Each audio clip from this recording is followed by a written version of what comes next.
Stanley ist wieder im Büro. Willkommen zurück. Da klingelt ein Telefon. Ja.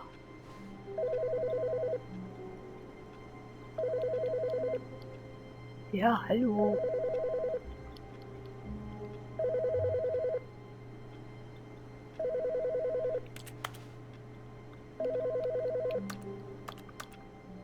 Nur los. Ach, was ist das hier?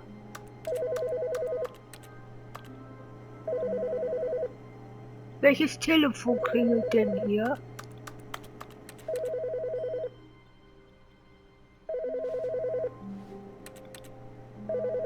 Aber wir können es nicht abnehmen.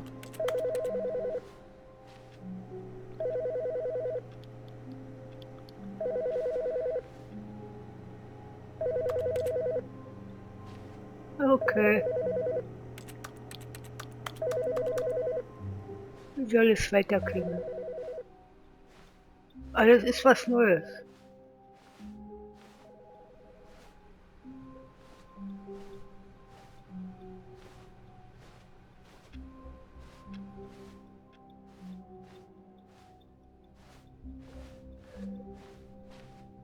Oh nee, nicht schon wieder.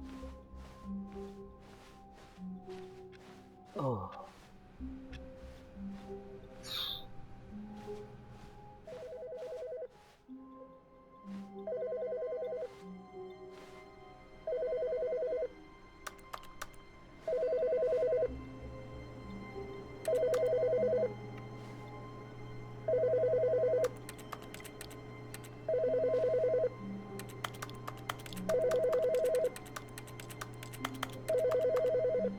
Ist das oder ist es das hier?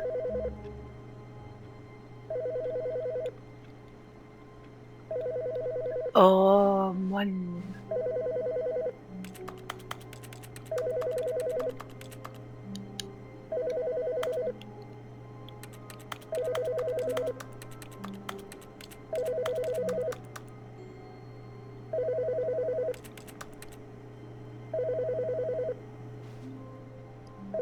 Man muss doch das Telefon abnehmen können, oder welchen Sinn macht es, wenn da irgendwas klingelt?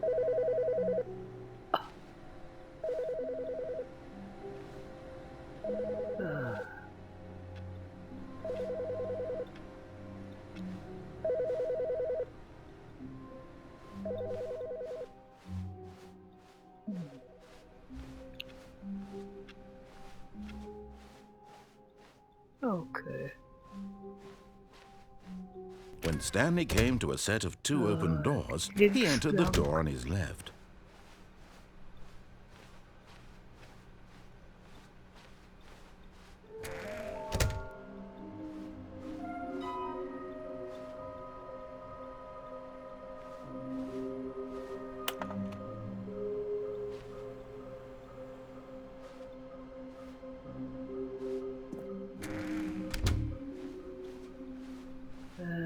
Coming to a staircase, Stanley walked upstairs to his boss's office.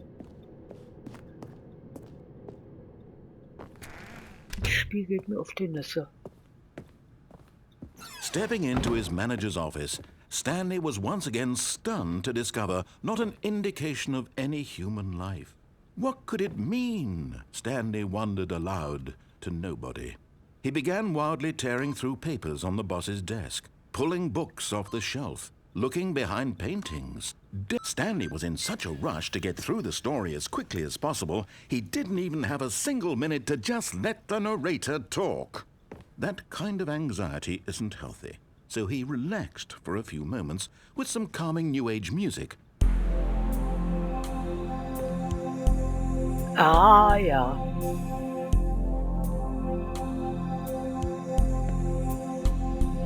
Und die Tür geht nicht mehr auf. Feeling soothed and rejuvenated, Stanley calmly walked forward into the opened passageway. Gelassen, okay.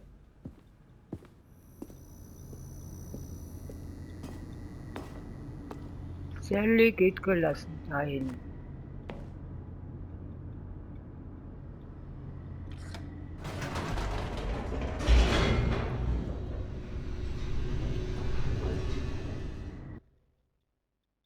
Und fährt nach unten. Loading, loading, loading.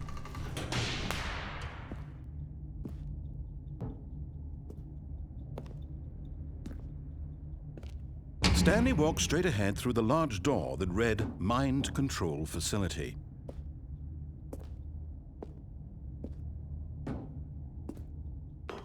Baby nicht zu escape. Stanley geht gelassen Schrittes. The lights rose on an enormous room packed with television screens. What horrible secret did this place hold? Stanley thought to himself. Did he have the strength to find out?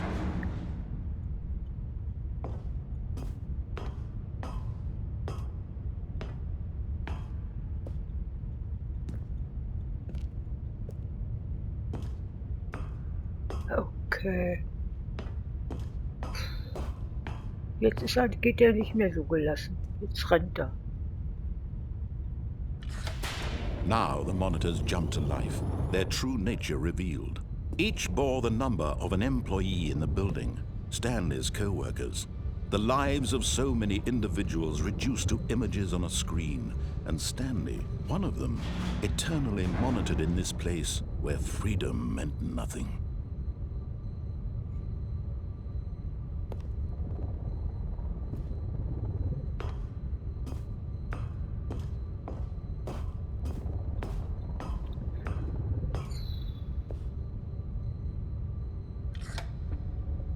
This mind control facility, it was too horrible to believe. It couldn't be true. Had Stanley really been under someone's control all this time? Was this the only reason he was happy with his boring job? That his emotions had been manipulated to accept it blindly? No, he refused to believe it. He couldn't accept it. His own life in someone else's control? Never! It was unthinkable, wasn't it? Was it even possible? Had he truly spent his entire life utterly blind to the world? But here was the proof, the heart of the operation. Controls labeled with emotions, happy or sad or content, walking, eating, working, all of it monitored and commanded from this very place. And as the cold reality of his past began to sink in, Stanley decided that this machinery would never again exert its terrible power over another human life. For he would dismantle the controls once and for all.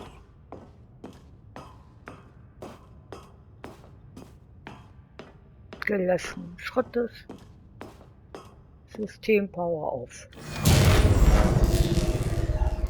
Jawohl.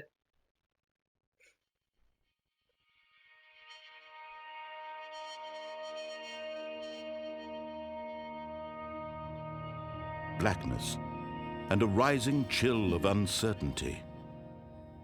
Was it over? Yes! He had won!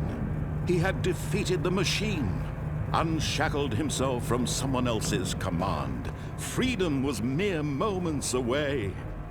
And yet, even as the immense door slowly opened, Stanley reflected on how many puzzles still lay unsolved. Yeah. Where had his co-workers gone? How had he been freed from the machine's grasp? What other mysteries did this strange building hold? But as sunlight streamed into the chamber, he realized none of this mattered to him. For it was not knowledge or even power that he had been seeking, but happiness. Perhaps his goal had not been to understand, but to let go. No longer would anyone tell him where to go, what to do, or how to feel. Whatever life he lives, it will be his. And that was all he needed to know. It was perhaps the only thing worth knowing. Stanley stepped through the open door.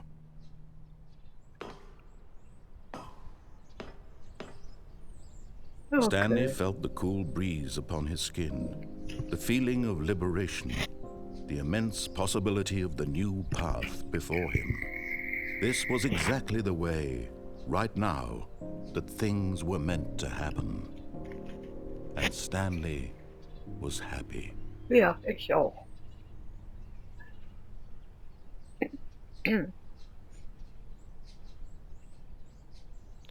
Ich glaube, ich mache irgendwas falsch. Ich kann ja gar nichts machen. Da sind wir wieder. How wonderful. Stanley was alone. Finally. This is great, he thought to himself. This is what I've wanted all along. I got what I wanted. No matter how hard Stanley looked, he couldn't find a trace of his co-workers.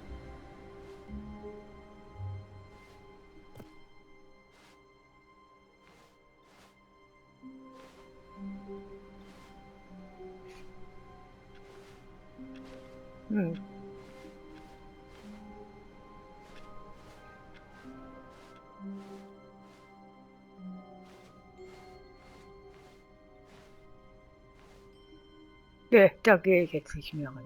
Da habe ich jetzt keinen Bock mehr drauf. Fill mal den blöden Eimer mit. The good old bucket. Just Stanley and the bucket. Off on another thrilling adventure together.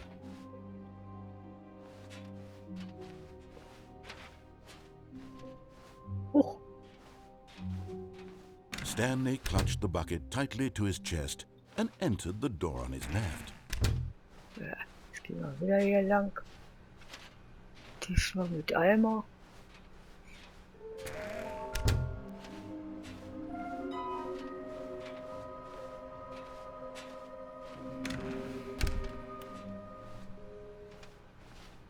Coming to a staircase, Stanley and the bucket walked upstairs to the boss's office. Wir gehen runter mit dem Eimer. So. But Stanley just couldn't do it. He considered the possibility of facing his boss, admitting he had left his post during work hours. He might be fired for that. And in such a competitive economy, why had he taken that risk? All because he believed everyone had vanished? His boss would think he was crazy. And then something occurred to Stanley. Maybe, he thought to himself, maybe I am crazy. He looked down at the bucket in his arms. Am I crazy? He asked the bucket. The bucket returned his gaze, but said nothing at all. That's strange, Stanley thought. Usually the bucket is a source of guidance and wisdom for me in difficult times such as these. He held the bucket close, yet felt none of its familiar reassurance and comfort. And that's when Stanley realized, this isn't my bucket. It's just a normal, everyday bucket. Someone else's bucket, perhaps. How did I end up with someone else's bucket? This is all terribly wrong. Surely no good would come from this. Who knows what sorts of bizarre hallucinations Stanley might experience without the psychologically grounding presence of his bucket. And indeed, now he noticed that the rooms were repeating, which was, of course, very odd. And now he felt himself floating off the ground. Oh, gracious, he exclaimed. Without my bucket, I've gone truly mad. Where is it? I must find it. Far off in the distance now, he heard it, calling to him. Stanley! Stanley, it's me, the bucket. Could it truly be? He rushed forward from room to room, passing by one bucket after the next. None of them were his. None of them were his special bucket. Come Da to unten me, ist er. Stanley. Find me. He had to find the bucket. He had to return to his old Wir friend. sind It ganz was the only way to viele. truly Ach, restore hey. his sanity. And then suddenly, Welches first ist dead denn in nun his der tracks, Richtige? he knew where the voice of the bucket had been coming from. The real bucket was inside of him all along. It was incredibly painful. Stanley doubled over in agony and blacked out. Ja. This is the story of a woman named Mariella. Schon wieder Mariella. Hat sich schon wieder Mariella umgebracht. woke up on a day like any other. She arose, Okay. got dressed, picked up her bucket of comfort and security, and walked to her place of work. But on this particular day, her walk was interrupted by the body of a man who had stumbled through town, talking and screaming to himself, and then collapsed dead on the sidewalk. Right away, she knew what the problem was. This man had no bucket. Of course he'd gone mad. ranting and raving about a narrator describing all of his actions and how everything is predetermined and free will is an illusion and it's all just a video game. It could all have been prevented if only he'd taken his bucket with him. Perhaps he didn't even realize he'd forgotten his bucket at home in the first place. How cruel the world can be, Mariella thought, and she hugged her own bucket even tighter. But of course, she had no time for this. There were a myriad of confusing problems she would soon have to confront at work, for which her bucket would provide absolute guidance and total clarity on everything. Heck yes, she thought to herself, my life kicks ass. And she backflipped all the way to work. Okay, danke fürs Anschauen. Bis zum nächsten Mal. Tschüss.